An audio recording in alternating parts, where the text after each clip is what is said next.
మీరు పెద్ద మనసుతో ఆదరిస్తారని కోరుకుంటున్నాను. Doha Qatar, Telangana Gulf summit. ఏందయ్యా, ఏమైంది? గింత పెద్దపోయింది, అటు ఇటు మెసులుతున్నావు, నిద్రపోతలేవేంది? కళ్ళు మూస్తే అయ్యేవాళ్ళ రోగాలు, తెచ్చినప్పుడు పెరిగే పోరగాళ్ళు, ఏం చేసినా చాలక ఎట్లా బతుకుతామంటే అది జరిగిందే. ఏం కాదయ్యా, గుబుల్ కాకు. ఏ దిక్కు లేనోనికి దేవుడే దిక్కు. నువ్వు ఇట్లా ఆలోచిస్తుంటే నీ పానం ఎట్లయ్యా? ఏ దేవుడు ఏ దారి చూపుతాడో ఏమో పో.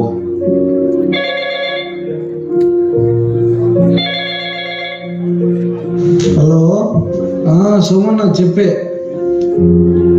అరే వెంకటి, మీ అన్న దుబాయ్ పోయింది కదా, పని చేస్తుండా? పైసలు ఏమన్నా మంచిగా పంపిస్తుండా? పని మంచిగా చేస్తుండు, పైసలు కూడా పంపిస్తుండు.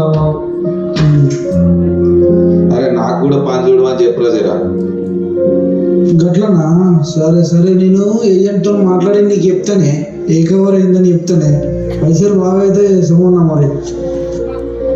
అట్లనే కొత్తలు ఎన్నైనా మంచిదే కానీ జర జల్దీ చెప్పురా. లచ్చా, ఓ లచ్చా, ఇక నీకు ముచ్చట చెప్తే ఇక గుడెంక వెంకట్లేడా వాళ్ళ అన్నాడు దుబాయ్ పోయి మంచిగా ఇచ్చి పైసలు పంపిస్తుండట. అయితే నాకు కూడా ఏదైనా పని చూడు అని చెప్పురా అని చెప్పిన ఇంతకి. నేను దుబాయ్ పోతానే. మరి ఎట్లా పోతావయ్యా? పైసలు ఎక్కడి నుండి తెస్తావు? ఇక ఉన్న ఎకరం కుదబెట్టి తీసుకొస్తా. చాలకుంటే నీ పుత్తెలమ్మైనా మంచిగా కానీ పోడు ఓడైనా ఇక్కడ ఉంటే బతుక. ఇక కట్టం బాగానే. సరేనయ్యా, మరి నీ తిప్పలేవో నువ్వు వాడు.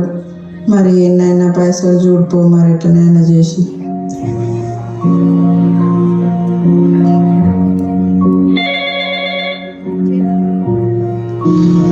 సోమన్న, పైసలు అయినాయని ఏజెంట్ పైసలు అడుగుతుండు. అరే పైసలు అన్నీ తీసుకొచ్చి ఇంట్లో పెట్టుకున్నారా? ఇక నీ మాట కోసం వెళ్తున్నా. ఎప్పుడంటే అప్పుడు ఓడే. ఖత్తర్ దేశంలో పని ఉన్నది, పోతావని మరి ఏజెంట్తో మాట్లాడినా నేను. ఏ దేశమైనా పోతారా? జర జల్ది అయ్యేటట్టు చూడరా. సరేనే సోమన్న, నేను ఏజెంట్తో మాట్లాడి ఎన్నడీ కూడా నీకు చెప్తా, సరేనా? సరే సరే, మంచిది సోమన్న మరి.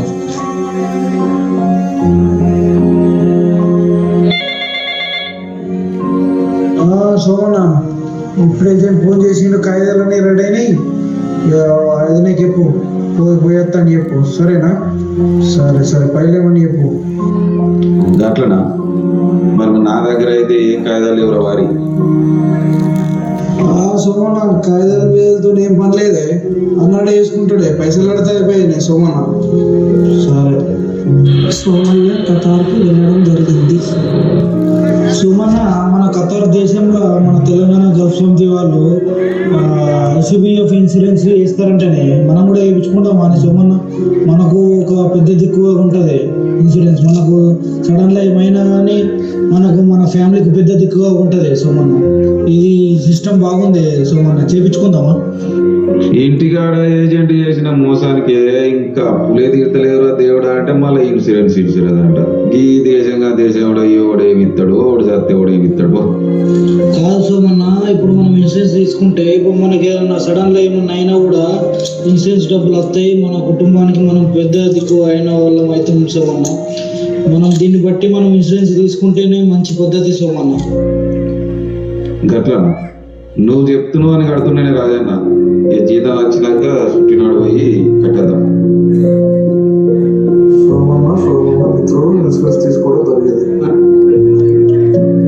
సోమన్న మరణం. అనారోగ్య కారణంగా ఆయనకు గుండెపోటు రావడంతో అకాల మరణం జరిగింది. ఆయన మీదే ఆధారపడిన ఆ కుటుంబం ఒక్కసారిగా రోడ్డున పడింది. సోమయ్య మృతదేహానికి స్వదేశం పంపించడంలో చాలా ఆలస్యమైంది.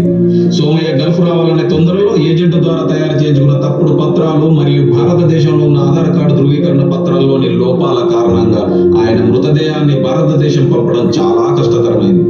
అప్పుడు మన తెలంగాణ గల్ఫ్ సమితి వారు ఇన్సూరెన్స్ పాలసీని, ఆయనకు సంబంధించిన అన్ని పత్రాలు చూసిన తర్వాత సోమన్న ఇంటి పేరు డాక్యుమెంట్ లో ఉన్న పేరు వేరువేరుగా ఉండడం గమనించారు. ఏజెంట్ చేసిన తప్పుడు పత్రాల వల్ల ఆయనకు రావాల్సిన ఆర్థిక సహాయంలో అడ్డంకులు కలిగినాయి.